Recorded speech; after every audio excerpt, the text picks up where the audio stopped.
ئەگەر توانیت یەکە گەڵای و دارە بژمێری،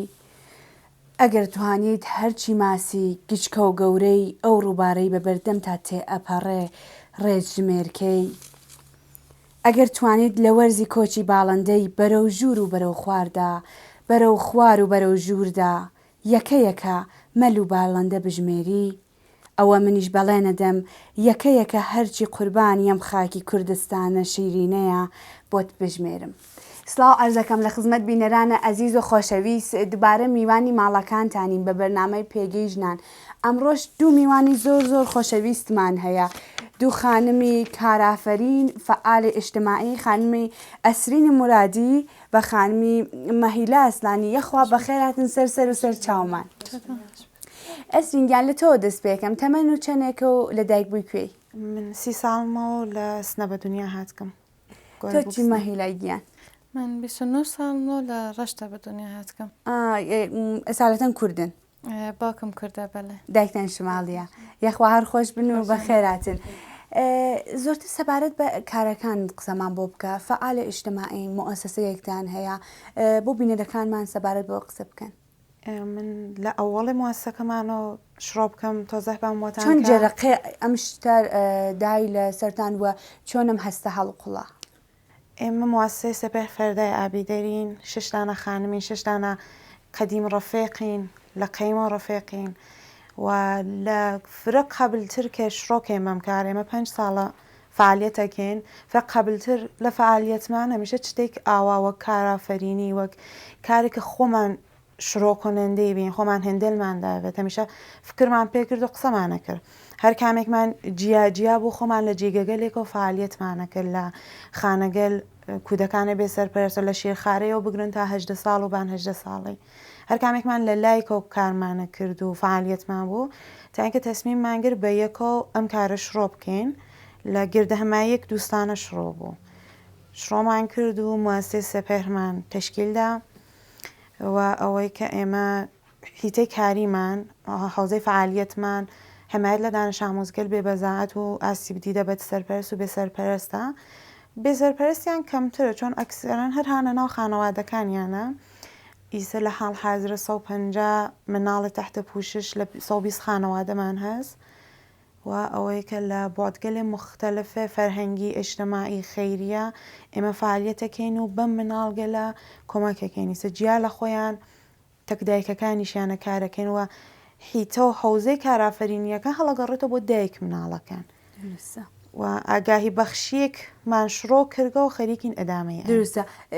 لەکوێ دەست پێکەن، ینی کەسێک مەعەڕفیەکە ئەم بنەماڵانە پێتان خۆتان پەیانەکەن چۆنە و چۆنە؟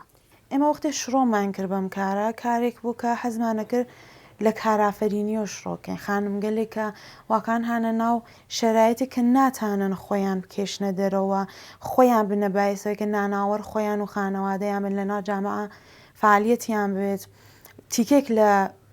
حضوریان لە ناو ئیجتیماعە، تیکێک لە زیندگیان فعالیەت لە ناو ئیجتیماعە بێت. ئێمە هاتین وەختی شڕۆمان کرد شتێک بەدەستمانەوە نەبوو. لە مەدارسە حاشیە شڕۆمان کرد چۆن مەدارس خۆیان ئەکسەرەن لیستێ مناڵگەلێک بێبەزاعەت و خانەوادەگەلێکە جۆزبە خانەوادەگەل ئاسیبدی دەیانست خۆیان هەستیان. ئێمە لێنە شڕۆمان کرد و چوارچێوێکمان دانیا، سریک قانونگەلێکمان بۆ موسسە دانیا بە کۆمەک سریک لە ئەفرادێ خێبرەی ئەم کارە و چوین بۆ تەحقیق بۆ ماڵم مناڵگەلە جۆرێکیش چوگین لە تێ ئەم 5 ساڵە کە هەتا هاوسات بە دەرگاکەشان دیوار بە دیوانیان نەیانزانە ئێمە بۆ چاچین. یعنی جۆرێک نییە تەحقیقەکەمان لە خانەوادۆ شتە بپرسین لە ماڵەکان تر ئەسڵان. ئیتر دوای ئەوە کەم وەختێ ئاشنا بووینەوە مردم شناسیمانیان ئیتر خۆیان کەم معرفیان کرد تێن بۆ موسسە و کەماکان هەرکە کە جەدیدی شتێ ئەوەڵە چین بۆ تەحقیق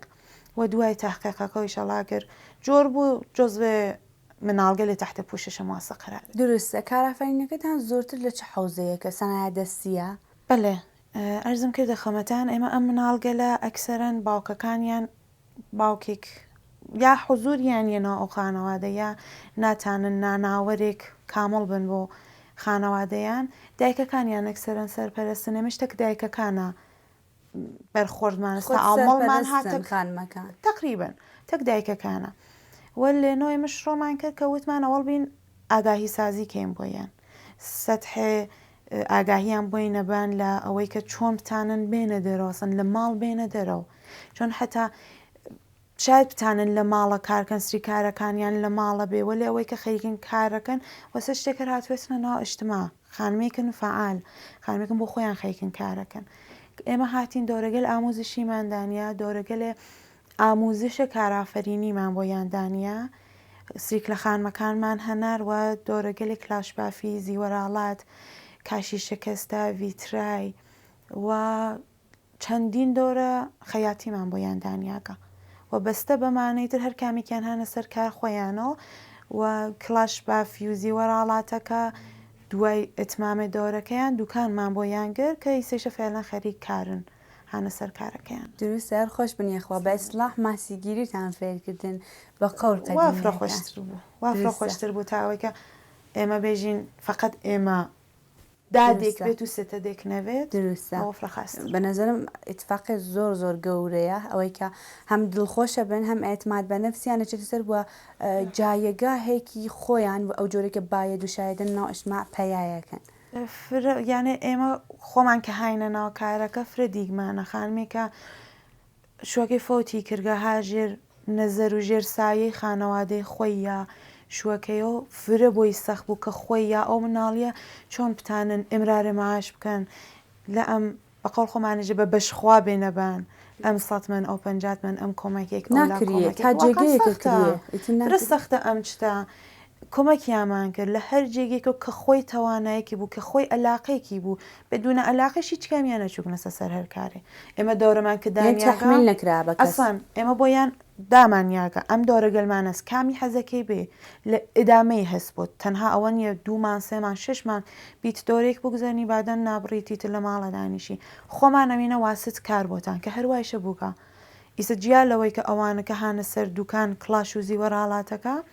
دۆرەگەل خەیاتی ئێمە هەتا وامانە پێ هات کە مەساڵ معریفیمانیانە کرد تەرەف کارگایك خەیاتی بوو کەسی گەرەک و زانی بۆمانەدا زانمان بۆ ئەنکە ئێوە کەسێکتانەست بێت بۆ فلان کار خەیاتی ئاوا خانمەکانە نێرینە سەرکار و کاریان بۆ ئەگرین خۆیان کارەکانیان ئەدامەان نەمایشگاهیش کارکەن بۆ کاشی شکستە و ڤیترای و شتێکی شەربازم کارەکەین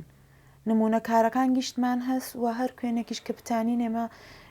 ئسفاداکەین و کاریان بۆ ئەگرین دروستەمە مەسئولێتی زۆر سەنگینەوەی کە بین سرێک جەست بکەن ئێتمادیان جەست بکەن بەد کارافەرینیان بۆ بکەن و ئەو قەول و تاهۆدە بن کە دوایی کارتان هەیە ئەزانن تا مەسەلەن جەزبیانەکەن و بیر و بڕوایان دێتە سەر زۆری پێچێنە وەختی گەرەک بوو واقعان ئێمە 2 ساڵ پشتسەریەک سەبەت کالا ئاینێمە ئەوا بێژم وتان کە ئێمە مناسبەتی سەبەت کالاینیسە جەشنەکان بێت یا هەرچێک بێ 2 ساڵ ئەخیر دوودانە شەو چلەی ئەخیر ماوتمان بابین بۆیان مەراسم بگرین ئێمە هاتین بۆ تووە ئەو مناڵگەل و خانەوادەکانیان مەراسمی شەو چلەمانگر شەوێ 2 شەو بەل لە کورسانە بەڵێ لە هۆتێل جەهانگەردیە مەراسممان بۆ یانگر بە لە ئێوارۆ تا ئاخر شەو بە هەرچێشتیە و گرو و موسیقیمان بوو تاتریمان بوو بۆ ئەو مناڵگەلێکی خۆش فرە خۆش بوو یانە جۆرێ بوو کە ئەوەڵ ساڵەکە خانەوادەکان هاتن هەتا ئێمە فرەکەم تەک باوکەکانە تەعامڵمان هەست ئرتباتێک کەممان هەستێکیانە جۆرێک بوو کە خۆیان ئەیانوت کە واقعان ئێمە ڕازین لەوەی کە مناڵمان تێتە لاتان دەرسە خوێنێ ئوردو ئەیانوان چۆن ئێمە فرە ئوردویش ئەیانوین ئوردوەکان ئەیانوان تێتن تێنە لاتان ژنەکانمان لاتانەوە کارەکەن شتێک بوو کە خۆیان لەناو ئەو مەراسمە وتیان پێمانوە ئەمە بۆ ئێمە فرە جێگەی بەقۆڵ کوردی شانازیە جێگەی افتخارە بۆمان ئێمام شتە کە تانیگمانە جیا لە مردم کە ئێتمادیانمان جەسب کردگا لەم لایش ئەم خانەوادەگە لە خۆیان ئێتمادیان لازم بوو کە مناڵیان خۆیان بسپارنە دەست ڕەوەندێ جیاواز لە ڕەوان زندگی خۆیان دروستە بەڕاستیش کە وایە و هەر بۆ ئێمەش جێگەی ڕێزن و ئێمە شانازیتان پێوانم خۆش بیەخوامە هیلاگیان کارافەرینی فعالیەتی ئیجتیماعیەکەی ئەمە لەکوێوە دەستی پێکرد ینی لەکوێوەم هەستە لە دڵتە هەڵقوڵا من حدود 7 ساڵ 8 ساڵە کار تەک چێواکەم ڕشتەی خۆم تەڕاهی داخلی بوو کە حەزم کرد ناو دەکۆراسیۆن داخلی ماڵە ئەنجامی بم لەسەر ئەوە هاتم سەر سریک زایعاتێک مۆبلەمانمان دروست کرد ئەتر لەسەر ئەوە هاتین لەسەر ئەم سری چێوگەرە کە بتانین کارێکی پێ ئەنجام بێن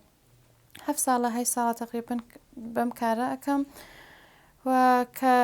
کارە ئیجتیماعیەکەش ئەوە بەسوای خۆجووشە مؤسسەیەکمان سەب نەکردە فقط ئەوە کە چەندان ڕفێقین و حەزەکەین کە ئەم کارە ئەنجام بین. لە فەزای مەجازیە فعالیەتان هەیە؟ هەم لە فەزای مەجازیە هەم لە دەرۆ کە گروهێکمان هەست مەسەڵەن بۆ گروهێک کارتۆن خەوی کە ڕۆژێک ناو هەفتە غەزا دروستەکەن بۆ کارتۆن خەوەکان بەتۆر خۆجووش هەزینەکانی خەیر ئەیە مناڵەکانش کە تێن ئێنە خۆجووش خەریکەن تێن هیچ هەزینێکیان پێ نادرگێتەوە ڕۆژە ناو هەفتە غەزا دروستەکەن بۆ معتادەکان بۆ کارتۆن خەوەکان ئەوە کە ئەو غەزاگەرمە بخۆن و اشتیاق پەیاکەن کە بچنە ناو خانەوادەی خۆیان. درستە. ئیدەیەکی بە نەزەر من جەزابە خەڵک ئەو جۆرەی کە باید و شایدە خەیرەکان ئەو جۆرەی کە باید و شاید چون من ئەو جۆرەی کە تێگەیشتم نەهاد یا ئۆرگانێکی دەوڵەتی حمایەت ناکەوە ئەمە بە کومەکی خەڵکەوە چێتە بەرەوە ئەو جۆرەی کە باید و شایدە کومەکە کرێ چۆن ئەو ئێحتمادە کریاگە پێیان چۆن ئەو ئەحتمادە جەلب بووگە کۆمەک ئەکەن یعنی لە 100% تۆ گەرەکە بێ نمرەیەکی بێ بێژی چەندێک 20% تا 30% کە سابت هەن ما بەقیەکەی کەتێن و ئەچن. درستە. شاید مەسەڵەن ناو ساڵەکە دووڕا هەزینەکان متقابل بن ئەحساسی بێرخۆر دەکەن ئەحساسی تێن جوگیرەوەن ئەم کاراکەن لە پڕا ئەرێ ئایا فرە خۆشەی چ لە کار ئێمە چ لە کارەمانە فەرقێک ناکە ئای کارەکەتان چ خۆشە ئێمەشتین ئێمەشین تێنەبینن واقعانم کارە ماندگاری گەرەکە شتێک نییە هەروە بیت پێژی منی شتێم و ماندگاربی ئێشە سەبرت بێ لە پایە ئێشە واقعان بیشناسی ئەو کارە زەمینەت بێ لە پایە واشە بە نظر من دڵیشت گەورە بێ ئەوەی کە کوچکترین مشکلە کە بۆت پێش هات نەکێشیتە دواوە ئەوە فرە مهمە هەن کەسانێکە هەن کە نیەتی من ئەمە بیر و بڕوای منە کە نیەتی قەلبیان حەزەکەن ینی حەزەکەن بە کومەکردن حەزەکەن کە ڕۆح خۆیان ناوازشکەن ئێرزاکەن ولی خۆب دڵیان چکولێ و کوچکترین زربەیەک ئەتوانێت کە فرە هەست لەم کارگە لە ئێمە واقعان هەست کارگەلێک مردمی کارگەلێک کە مردم بێن بۆ خۆیان ئەنجامی بن کەمیان بمێنەوە بەقۆڵ مەهیلا 20% ئەمێنەوە باقیەکەیان گۆزەران ئەم دەها ئەم مانگە ئەم چوارشەمە ئەم هەفتە کەسێک تێت بەو هەفتەی بعد نامێنێ ئەچێ مەسەڵەن 3 مانگ بعد بازم پوڵێکی جەمە و کردگەستەوە منیش تێمە کۆمەکتا منیش تێم ئەمە پوڵە ئەمە کۆمەکمە لە بیشتر حەزەکەن ئەگەر بێت پوڵی کۆمەکەن تا لە خۆیان لە خۆیان وەخت دابنن ئەنەرژی دابنن کەمتر ئەو کاراکەن واقعان کەمتر ئەو کاراکەن چۆن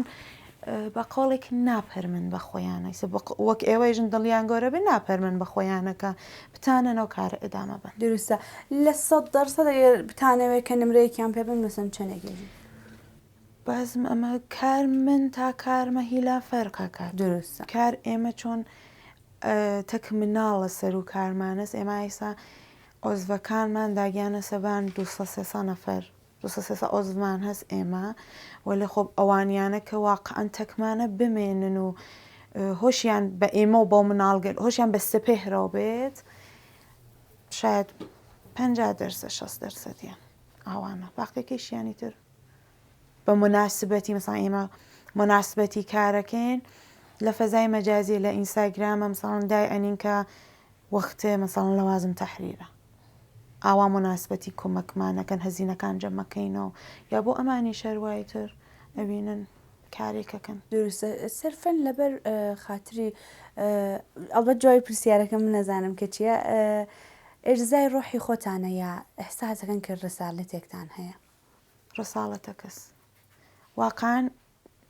وەزیفەس ئێمە خۆمان ناڕفا هەبووگین ئێمە هیچ کامان فرەچتگەلێک کە مناڵەکانمان دیگیانە مناڵەکانمان ئەحساسیان کردگە ئێمە بە مناڵەکانمان خەتابیانەکەین ئێمە هیچ کامان دەرکمان نەکردگە و هەمیشە ئەوە لە دڵمانە بووگە کە ئێشە هەمچین کارێک بکەین ئەرزم کردە خۆمەتان کە قبل لە سپێهریش ئێمە هەر کامێکمان جیا لە جێگەیەک و خەریک بووین کارمانە کرد ما خۆ وەختەی جیا خەرگین یەک کارەکەین بۆچە بە یەکۆ کارێک نەکەین کە هەموون سەجمتر بێ هەمتانی خاسترم کارە ئەنجام بین و وەزیفەیەکە کە ئیشێ ئەنجامی بین لە قباڵێ شارمانە لە قباڵێ نەتەنها شار هاو نۆعێکمانە مناڵێک کە واقعان احتیاجی است بە شتێک فرە بووچک شادیەک 2 ساعەتە تا فرچت گەلتر وەختە ئەتانین لازمەکە ئەنجامی بێ درستە مەهیلا تۆ لەبەر ڕساڵەتێکە کە هەتە یا لەبەر نەوازشی ڕۆحی خۆت یا ئارامگرتن و ئۆقرەگرتنی خۆتە من چۆن چەندان کارم ئەنجامدا ناو ئەم کارە لەو ئەوایلە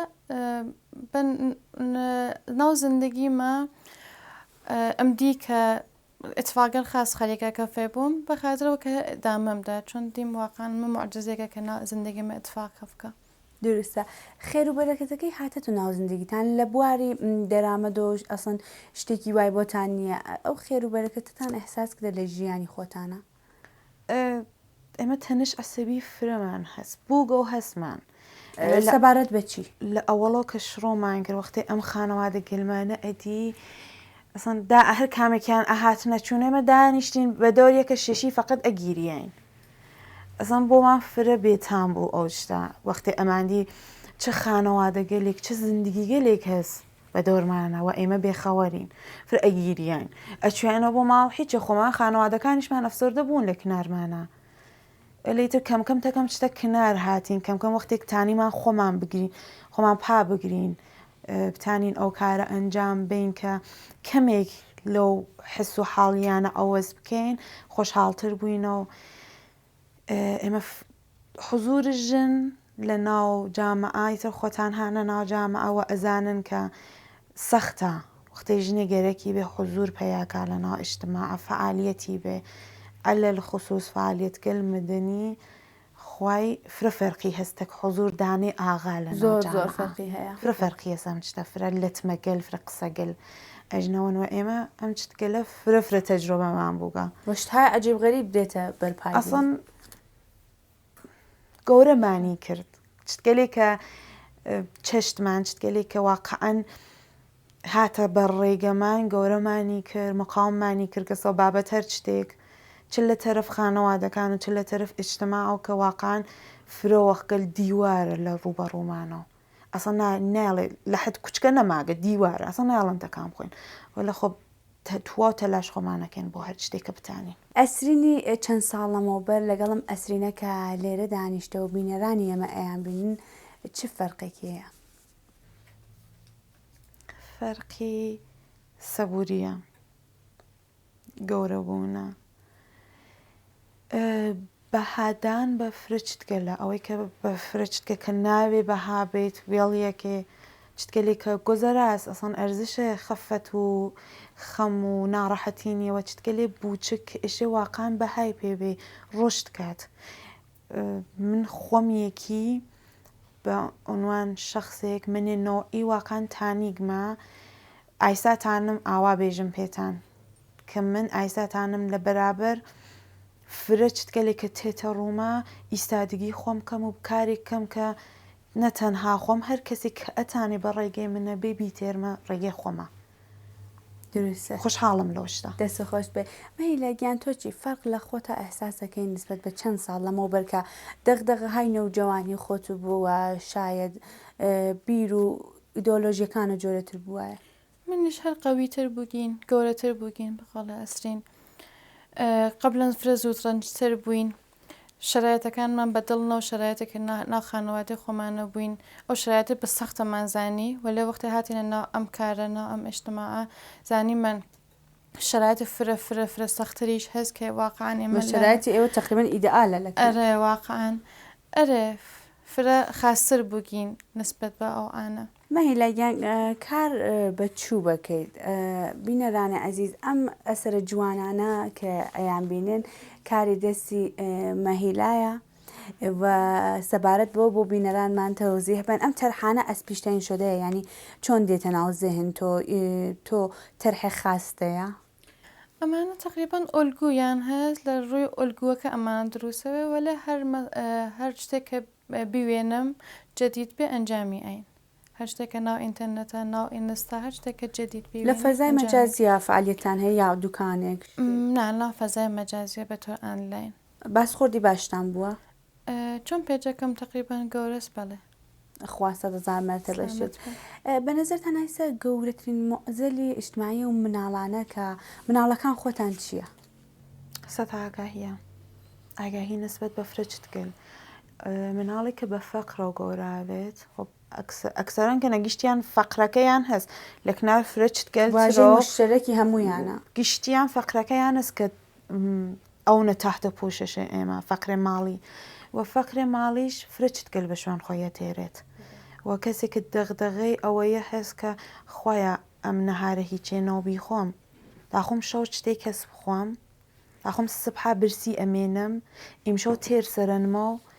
کەسێکە دەغدەغەی ئەمانی هەست بە شۆن فرەچت کەلترە ناچێت بۆی مهم نامێنێ سەد ئاگاهی ئەشێ فرە بڕێتەبان سەتە فەرهەنگی ئەشێ فرە بڕێتەبان من نایژم کە من با فەرهەنگ و فڵانی بێ فەرهەنگ وەلێ خۆب نەحوەی زندگیکردن مۆقعیەت و محیتە زندگیکردن فرە شەرتە لەبان فرەچت گەلە ئێمە خۆمان بۆ مناڵەکانمان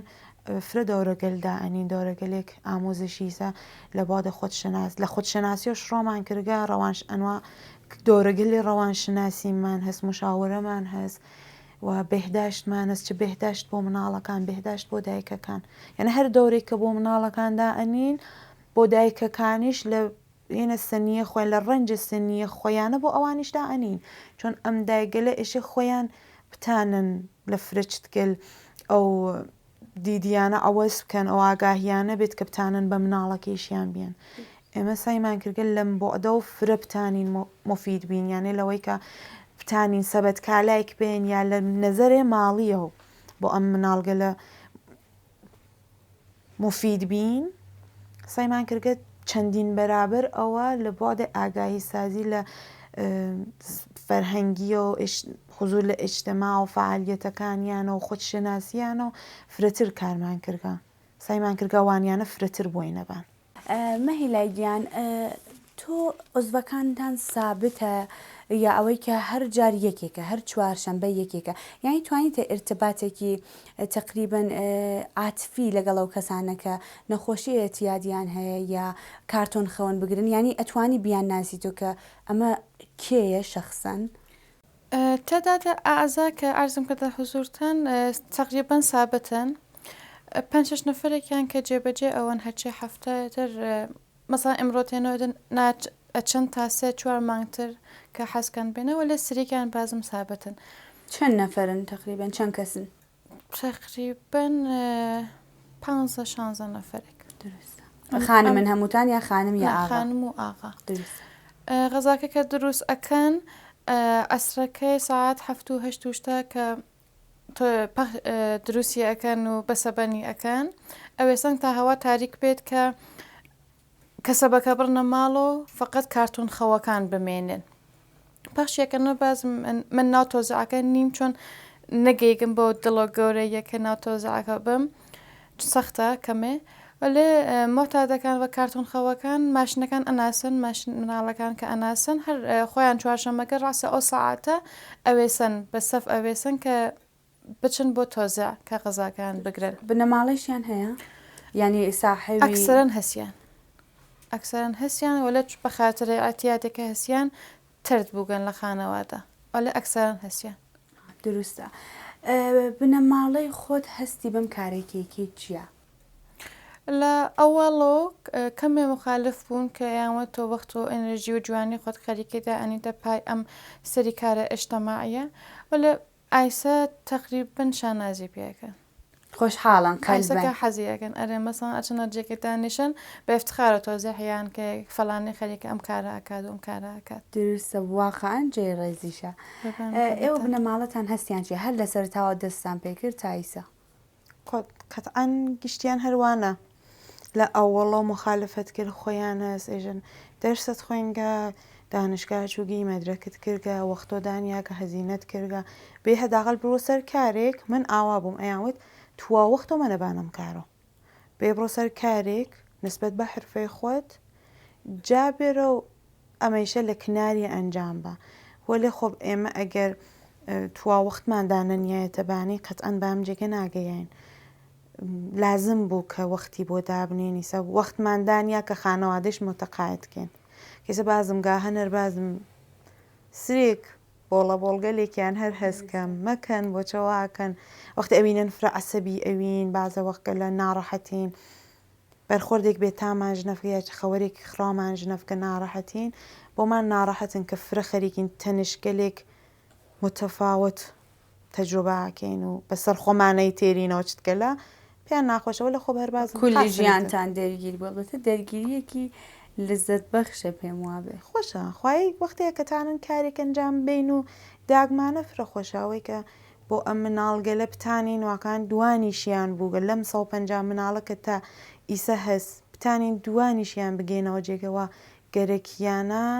فرە خاسە سایمە مناڵمانەست نەقاشی خاسە حەزیە کرد بە نەقاشی و لە خۆب فقط شتێک بوو کە لەسەر زەنگێ نەقاشیە مەدرسە ئەنجامی بدایێت ئێمە هاوردمان کلاس نەقاشیمان بۆی دانیا معلم نەقاشیمان بۆی کرد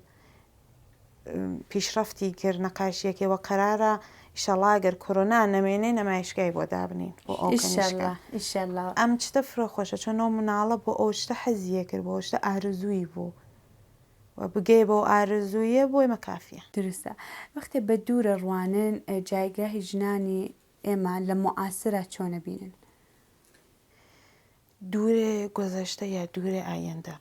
دوورتر لە فەزای کاری خۆتان دووری ئایندە ژنانی شاغڵ ژن شاغڵ ژنگەل فرە خاساتکنە سەبان و ئومیدوارم بتانن هەر ژنێک بە نۆبەی خۆی لە حەقێ ئینسانیەت خۆی دفاعکات ئیسا هەسمانەمە من ڕفێقم هەستا مەدرەکێ ئەرشەدیش چووگە مەدرەکە شەتەکەی کردگەوە لە خۆب ئەزدواجی کردگە و هاماڵە وەختەیە پرسم لێژم بۆچە هایتە ماڵژی حەزەکەم من حەزەکەم بە عشقدانیان بۆ خانەوادەم زندگیەک پڕ لە شۆقشتیاق و عشق و ئەلاقەم بێت و بەفکرەوە هەستکە مەسەڵەن مناڵی بێ لە نازندگیەکەی و ئەمانە ئەو کەسگە لەنەوە لە خۆب کەسێک کە بتانێت حەز کات و بتانی خۆی بێتە ناو جامعە واکان ئومیدوارم بۆ جێگە بگەین کە فەرقەکە نەمێنێت هەر هەسمان ئێمە گەر فرە دوورتریش بچین هەر بازم ئەو فەرقە هەست من چ لە کار خۆمە بیوینم چ لە کارێ جنابتەکە ئیسە بازیگەریە مۆجیگەریە یا کار کەسێک تر کە هاناو ئێدارەی کە کارەکات واقعان فرە کاری هەست کە بتانین خاستری کەین شەڵا بتانین بۆ جێگە بگەین کە بەرابەریەکەمان ئیسە بەرابەری فرەچتگەل نییە وەلە خۆب بەرابەریمان لە ئینسانیەت بوونمان بەدەستپێرین ئومیدوارم کە بگەین بۆ جێگە هیوادارم ئیشەڵا کە هەروایشە بێ مەهیلا تۆچی چۆن ئەڕوانی خانمەکان تقریبن چون لە فەزای ماڵە خستە بووگەن هەمیشە کار بووگە هەمیشە شۆردن بووگە میشە ئاشپەزی بووگە لە ئەکسەرن بپرسن حەزەکەن کە کارکەن حەزەکەن کە شاقڵ بن وەلێ یا ئەوە کە هاوژینەکەیان مخالف ئەم کارەسە یا ئەوە کە بپرسیلیان ئێژن کە با مناڵەکانمان گەورە بن بکسەر و سامان بگرن جا ئەوە کە ئێمە کارەکەن تا ئەو مەرحەلەیە بچێ قەتئەن ئەو ئەنگیزەیانە نامێنێت خۆگەر ئەو خانمەکە نیشکێکی بێ قەتئەن ناتانێ مستەقل باری بێرێت ئەو خانمە ناتانێت مناڵێک مستەقل بار بێرێ من خۆم یەکی بۆ دایکم فکرەکەمەوە دایکم شاغڵ نەوگە لە دەرەوە وەلێ خۆب بە جۆرێکتر کارگەل خۆی کارگەلێک کە هین شخصی خۆی بووگە محاوڵی نەکرد کەسەی چکامان دروستە لە نەتەوەی خۆمان تۆزێک شتە جیاوازترە لە باقی نەتەوەکانەوەی کە پیا و ژن لە قەدیم و لە کناریەک کاریان کردە ژن ئافرینە نەبووە کشاوەرزی کردە دامداریان کردە یعنی ژن و پیاوەکە لە کنار یەک بووە وەچوە تۆ کاری ماڵیشی کردە ینی لە قەدیم و ئەم شتە بووە ینی بە جۆرهای دایکی تەواومان دایە گەورەکانمان شاغڵ بوون و ساحبی شغڵ بوون فقط شغڵەکە لە فەزای ئیجتیماعانە بووە و حقوقێک بووە مەزایەکی بووە ئەوە فکرەکەنەوە کە خەریکە بەرەو خاص بوونە چین ئەرە خاسترە من شتێککە دیگمە بە قەول مەهیلایش خەسە بووگن لەوەی کە مدامەم شتە ئێدامە بن خەسە بووگن حەزەکەن بێن وە لە خۆب هەڵەگەڕینەوە بە ئیجتیماع شەرایطێ بێکاری شەرایطێک خراوی اقتصادی کە هەسمان بە جۆرێکتر ئەو ژنگلیە وادار کردگە کە بێنە ناوەجتماع و کارکەنی سە هەر خانمێک ئەبینی بۆ خۆی سە ناتانێ بێتە دەرەوە لە ناو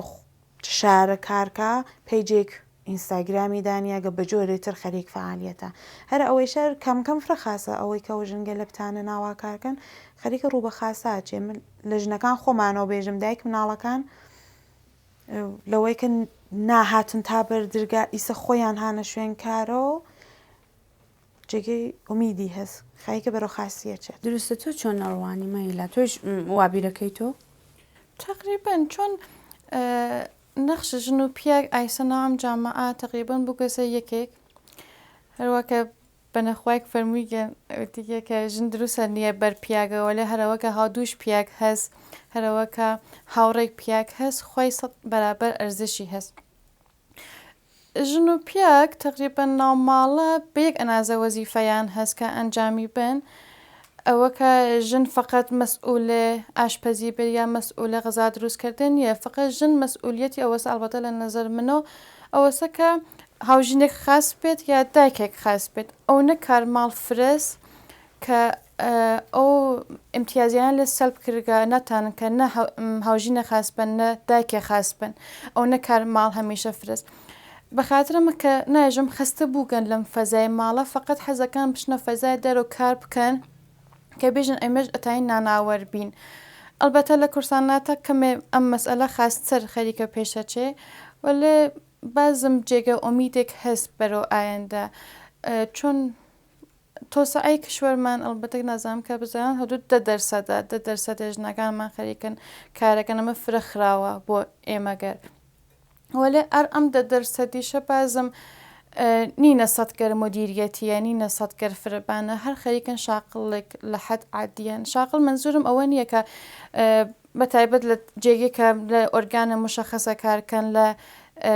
ئەدارێکە کارکەن لە ساعاتە مشەخەسە هەر کەسێک بە نوعێک ئەتانە شاقڵ بێت و دەرامەدێک کەس بکە بە کەمترین هەزینەوە بە کەمترین ئیمکاناتەوە ئەمە فرە پۆنە مثبتێکە بۆ خانم ئەلبەتە من بازم ئێژم کە فرە کەس حەزەکەن کە شاقڵ بن لەو فەزای ماڵە خارج بن من ئەحساسەکەم خەریکە بەرەو خاسی ئەچێت ئەو بەستگی بە ڕۆحیە هەیە تقریبا لە ماڵۆ یا خارجوە لێ خۆب هەر کارێکیان ببێ هەر خەریک فعالیەتێک بن ئەسڵ خۆیان مهم بزانن واقعا مهمن ئەوەی کە مهمیت خۆیان دەرک بکەن هەر کافیتر هەر نۆ شغڵێک بێت خاصە بەقەڵمە هیلا نیەسمانێمە لە ڕەدەگەلبانە فرەکەممانەس خانم کە لە جایگایەکبانە بن ئەلبەتە شوق منزومانەوە نیە کە فقط کەس بە دەرامەدێک بکات یا و کە بڕێتە دەرەوە کارێ بکات ئەو ئارامشە ڕەوانیە بۆ ئارامش ڕەوانیشە بگەیت ڕۆحی ئەرزا بێت فقط لە فەزای خارج لە ماڵە بێت بجوز کارە ماڵ بێت خستە کۆنەندە نەوێ بۆیان ئەحساسەکەم بۆیان خۆشایەن تر بێت مەیلا تۆ فعال مەدەنیت فعالی ئیجتماعیت کار بە چوو بەکەی وە سریە کارهای مەسەلەن ژیانی خۆت جامعە بۆ ئەم کارانەی تۆ بۆ فعالیتی ئیجتماعی مەدەن زیاتر هاندرتە یا مانەیەکە بۆت ینی واکنشەکانی جامعە نسبت بە کارەکە چییە ئەنێژی مثبت دەریافتەکەی ئەوە کە ئێمە هاین لە ئەم سنە و ساڵە کە خەریکین ئەم کاراکەن بە نسبەت ئەنێژی مثبتە بە نسبەت وەلێ تەقفرێکی منفیە یعنی سەد بووە لە کارکەژن بۆ چەیەکن وەختە دەرامەدیکی نییە بۆتان وەختێک هەیەکن جوانی خۆتان لە هەدەرئان بۆ چە مەساڵ ناچن کەس بوو کارێ پول ساستر بۆ چ خێن وەخت خۆتاندانن مادیەکەی وەلێ بازم ئێژم کە چۆن ئێمە هاینە ئەم سن و ساڵە هەروواکە ئەستنگیان وتی ئێمە هاوسن و ساڵەکان ئێمە خەری کارگەر شخصی خۆیانن ئەو نەبەهانان بەم چتگەرە بۆ ئێمە پۆنە مثبەتە دروستە ئەسرینیان جامعە هاندەرە بووە بۆ ئەم کارەیسە هاندەری هەر چەند کەستان کە خەریکی فعالیەتی ئیجتماعی مەدەنین یا زۆرتر سەدەمەعبەرە بووە سەدەمەعبەر لە چ بوارێک دوو بۆدی هەسەم سوالتە بۆدێکی ئەوەسە کە جامعەی کە من دیم واقعا نیازی بوو بە کۆمەک نیازی بوو کە کەسێک ئەو جامعە هێندێل بات کەسێک کە هەوڵی باتە ناو فەزایەکتر جیای لەو فەزایکە کە خۆی خەریکە زندگیەکە وەک مناڵە تەحتە پوشەکانمان ئەوە بۆ من هێندێل بوو کە ئەم کارە شڕۆکەم وەلێ جامعەیە کە کارم پێ بکەفێت واقعەن سەدە معبەرێک فرەگۆرن چۆن بەحس ئەوە نییە دوودانە ڕەفێقم هەڵگەڕنەوە بێژن با چاچ کارێکەکەن چه خۆشە خۆش بە حاڵتان ئێمە فرە ئەمە ئەژنەوین خۆش بە حاڵتان کە چه دڵێکتانست بۆ ئەنجامم کارە چۆن ئەتانن لۆلا هەڵەگەڕنەژن خۆشحاڵن لەم شتێکی ئێمە ئەنجامیان بە هەڵەگەڕنەژن بۆ چۆنە وەخت خۆتاندانن کارن کە خەیکەم کاگەڕای سرێ کەس کە خۆیان مەسەلەن منفعلن کارێک ئەنجامیان فقط حەزەکەن کە لە قالبی منتەقدێکا بن ئەویش نەقدێکی تەخریب کننده نەک نەقدێکی مثبت ئەمە لە مردم ئەچینە ناو دەوڵەتیش ئۆرگانە دەوڵەتیەکان كلن تك فعال مدني واجتماعي زدن أو أرس كما خمتو كواقعا زدن تكمان إحساسك رقيب يعني رقي ايوه بوشوا كانوا وما كانوا ناي وناتان أمكار أنجام من أمكار بوي وناكر جيتو فر تخريب روحية معنا كان إنرجي من واقعا لأسانا ئەگەر بە فرێک ئەنێژیەوە ئەچین وەختی تینە دەرەوە دوای گەپ و گفتێکە بێتمان بە یەک جەلسەیەکە بێتینە دەرەوە ئەنێژیمان ئەسڵ نامێنێ ئەوە تەخریبمانەکەن خۆمان و کارمان کە واقعان سەدا یانیوە جگەلەوەی کە لەگەڵ مناڵەکان سەرۆکارتان هەیە ئەبێ لەسەر ڕەوانشناسی و خۆت باوەڕی خۆشتان هەر دەفعە دوای هەر جەلسەی کار بکەن واقعان ناژم من وتم کە ئەوەڵە واکان حاڵمان خراو بوو بابەتم کارمانە هەردە هەر شتێک پێشاتی سرنجامی نین ناتانین ویدیمانە ناکرگێت ئێشە بێسین ئێشە ئێمە ئەو نەپافشاریکەین کە ئەوان بێنە سەر ڕێگەی ئێمە ئەوە بۆ خۆمان مستەقل بین کە بتانین ئەوان ئەتماد ئەوان جەلب بکەین و ئەوان بێنە سەم تێمەکارکەن ئێمە پارەکە موسسەی سپێر بە حمایەت لە ئدارەی وەرزش و جوانانەوە فستیواڵ منتەقەیمان بەرگوزار کرد منتەقەی غەربمان داوەت کرد لۆرستان بوو ئیلان بوو هەمان بوو ئازەربایجان ئورومیە بوو و کرماشان بوو داوەتیامان کرد یەک هەفتە میزبانیان بووین کلێ ڕێخستن کارەکە لە نامەکانیەوە بگرە تا پەزیرایی لە مێمان و شەو ئەختتامیەکەی ئێمە 6 نەفەر بووین یعنی ئێمە مجریە ئجرایی بووین کارەکانمان ئەنجامدا و نیشانماندا بە فرە کەسکەلتر کە ئێمە ئەتانینم کارە ئەنجام بین کارێک هەر کارێک کە بێ وەختێ گەرەکمان بێ ئەنجامی ئەین ئێمە 7 ڕۆژ میزبان بووین میزبانێ هەر ئۆستان کە ئەهات هەر شەوکەدانێکیان بەرنامەیان بوو کۆڵێک مێمانیان بوو شەوێک کە مەساڵەن هەمان ئەجرای بوو جیا لە 10 نەفرێک کە خۆیان هاتوون لە سنەبوونەوە یەک هەفتە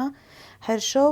20 نەفەر مێمانیان بوو ئەجرایان بوو ئێمە مەشیان میزبانی ئەوانیشمان بکردایەت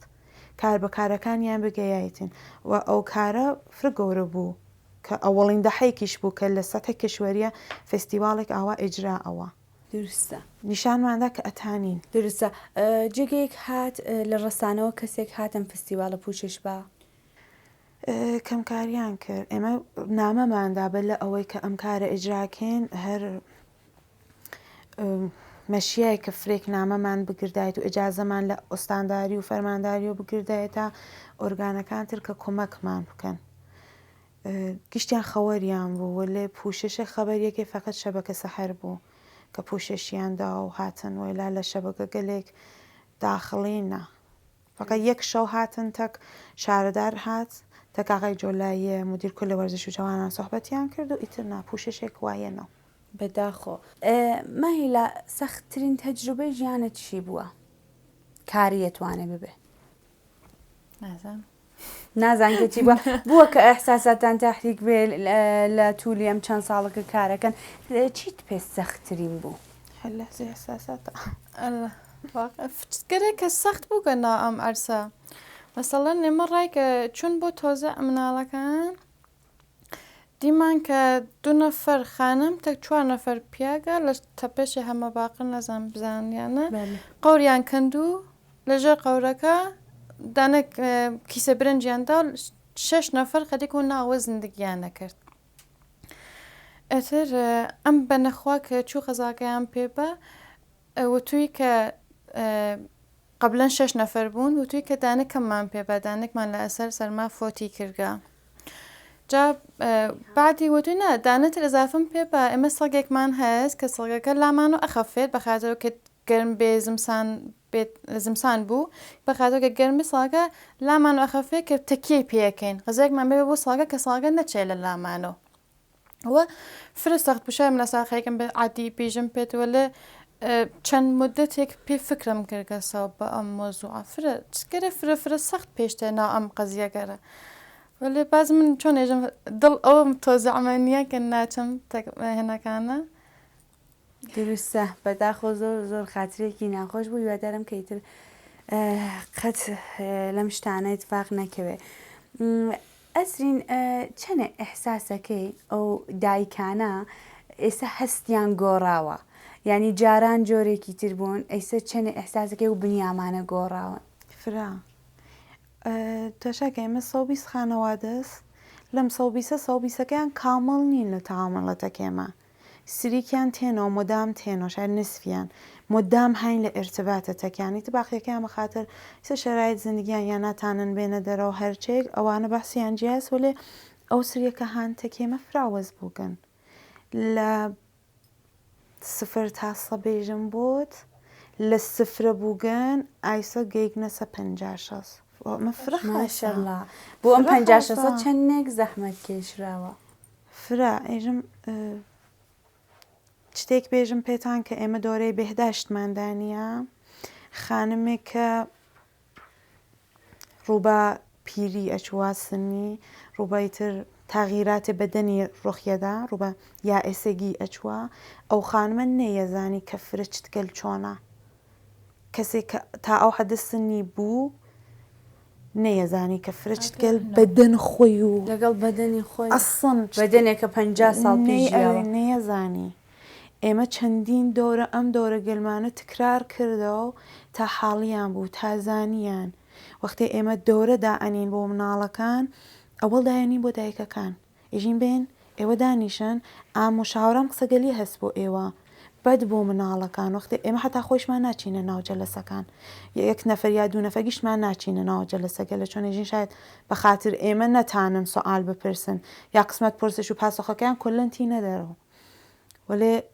فرێک لە مناڵەکان سوالگەلێکیانەز کە نیشان ئاچ ئەو دایکە وەختێ ئەو مناڵیە گەورە کردگە خۆشی هیچێکی نەزانیگە کە فێر ئەو مناڵیە بکات وەلێ ئیسە فرە خاسە تێنێژن خۆمان ئاواینە مناڵەکەمان ئاواسە مدەتی ئایسە هانە ئرتباتە چتەک پێزشکەکانە چتەک ڕەوانشناسەکانە هەر کامێکیان کوچکترین مشکڵیان بۆ پێشتێ فۆرن زەنمان بووان تخوا نامەم پێ ئان یا زەمان تەک خانم فلانی ڕەوانشناسە قسە بکەن کە من بچم و دەستیان خۆش بێ بدونە هیچ نەوتنێک یا وەختمانیە و ناتانین فۆرن وەختیان بۆ بازەکەن فۆرن مۆردە معالجە و مۆردە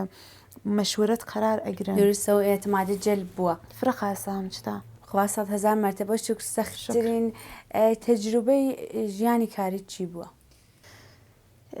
لە قسمەت مناڵەکان و فرەمان هەست چۆن زندگی گەلێکەوینین باوجودەوەشی سەبازم کارەکەین و لەم لاژ نەفتگمانە و بەقاڵێوتم سفتەوە بووگینەتەوە لە هەر بازم لە لەحزە فرمیسکمان بەرەوێتەوە ناتانی نەسەن مقابڵەکەین لە بەحس مناڵەکانە فرەمان بووگە وەلێ لە بەس کاری و ئیجراییە شتێک کە فرە پێم سەخت بوو تفاقەندان لە مناڵەکان وتی وەختی ئەچی کە قسە بکەی ئەچی بۆ مەساحەبە بێژە کە ئێمە ئاواکەنیشکێ بووین کە فلانی هەڵگەڕیاوە و فرە خراوی پێمان کرد ئێمە کارێکمان ئیجرا کرد بە مناسبەتێک بوو هەفتەی جوان بوو کارێکمان تەرحێکمان ئیجرا کرد و تەک ئاغای کە کارمان کرد ئاغای کە تەسویر بەردار بوو و بە خاترەوەی کە کارەکەمانی دێر تەحوێڵدا ئێمە لە تەرەف ئێدارە و مۆردە باسخاس قەرارمان کرد و فرە خراوەتێکمانە بەرخۆردیان کرد و هەر بۆی کە زانم داوتم فلانی بۆ چە نایەیتەوە و فیلمانە ئێش ئێمە بینێرین بۆ وەزارەتخانە هەفتە تواو بووگە 3 نەفەرەکەمانی 3 نەفەر بووین بە یەکەوە بە سوورەت فرە خراوێکدا بەر قسەگە لە فرە خراوێ ئەوە واقعام پێم سەخت بوو. بەداخۆ ئیشەڵڵا کە هەمیشە سەربەرز و دڵخۆش بن. خۆش بن. ئێمە خەریکە بە ئاخری بەرنامەکەمان نزیکەوێنەوە. ئەگەر ناگفتەیەکتان هەیە هەر سوالێکە من نەمپرسیە ئەتوان بۆ بینەرانمان بێژن. من خۆم بە ناوبەی خۆم حەزەکەم ئەمە بێژم کە وەختێک شتێک ئەوینین هەروە لە کناریۆ ڕەت نەوین. شاید ئەگەر مەهیلا کار کەسگەلێکەکە کە مەسرف کۆنەندەن دروستە بە ئەلاقی خۆی و چووگەسە بەرەوە ولی هەروە لێمە بگذارن شاید شتێک هەست لە ژێر ئەو بنیامە کە شک یاگەسەوە هاکنار جۆگەلا لە کنار مناڵی کە لە ناو خیابانە بێکۆش بووگمانام چتا بە کۆشتۆڕیاگە و لەوەسە زمسانە بە دەمپاییەوە ئەگەڕێ هەروە نەگزەرین لە کناریە من جنابەت هەر کامێکمان کاتانین کارێک بکەین ئەنجامی بین بتانین واقعان دەست بەدەست یەک بین کە فرچت گەر ڕیشەکەنکەین هەرچێک بۆ جێگا دروستە هەرچێکە لە دەستمان دێمە هیلاییان تۆ ناگفتەیەک تەیە. منیش قسێکم نییە هەرەوە کە چۆن سوحبەتان لە مۆردخانمەکانەوە بوو فقط گەرەکم بوو بێژم کە لە مناڵیەوە بە مناڵەکانیان نێژن کە ئیشەڵڵا زەماوەندتان واقعان چۆن من ئایسە 30 ساڵ مەجەڕەدم بارها و تێگیانەکەم بۆ چه خێکم کارگەراکە تۆ ئاخر و عاقبەتت شوکردنە ئەمە قسێ مردم بووگە بە من بەنەزەرم مەسەڵەن ئەوەیانە بە خازانیگە بە نەزەرم بە مناڵەکانە بچ ئیشەڵا فارغ التەحصیلیت ئیشەڵا دانیشگاکەت ئیشەڵا موفەقیەتەکەت دڵپاکیەکەت ژیانێکی خۆش. ئەرێ واقعان ئەمە فرێک شتێک گەورەست بۆ من ئەڵبەتە نازانم بۆ توش پێش هات ئاخرین ڕێگە نییە ئەم جملاتەیە کوڕە نەمرێ کوڕەکانە خۆش بێ نادیدە ئەگیر بینێمە ئومیدوایم بۆ جێگە بگەین کە بزانین کە بەرابری وەختەی تەرەف کەسێکی ئەمرێ بە جێگەی کوڕەکەت خۆش بێژم مناڵەکانەوە خۆش درستەوە وشەکان دروست ئیسفا دەکەین لێنە فێر بین کە گشتمان ئینسانی کوڕەکەنیشکی بۆ نیە درستە. زۆر بەخێراتن من شەخسەن دەست و چاوی هەردووکتان هەم مەهیلا هەم ئەسلیان ماچەکەم ئیشەڵاکە هەر بەردەوام بن هەر دڵخۆش بن خوا خۆشتانکە بۆ مناڵانە و هەروەها بۆ ئێمەش زۆر بەخێراتن بینەرانە ئەزیز و خۆشەویست گەیشتین بە ئاخری بەرنامەکەمان نازانم کێوە چۆن بوون من شخصەن تەزکیەی نەفس لە ناوما دروست بوو و زۆر لە ئاخری بەرنامەکەەوە هەستێکی خۆشمەیە هیوادارمە و هەستە بۆ ئێوەش دروست بوو بێ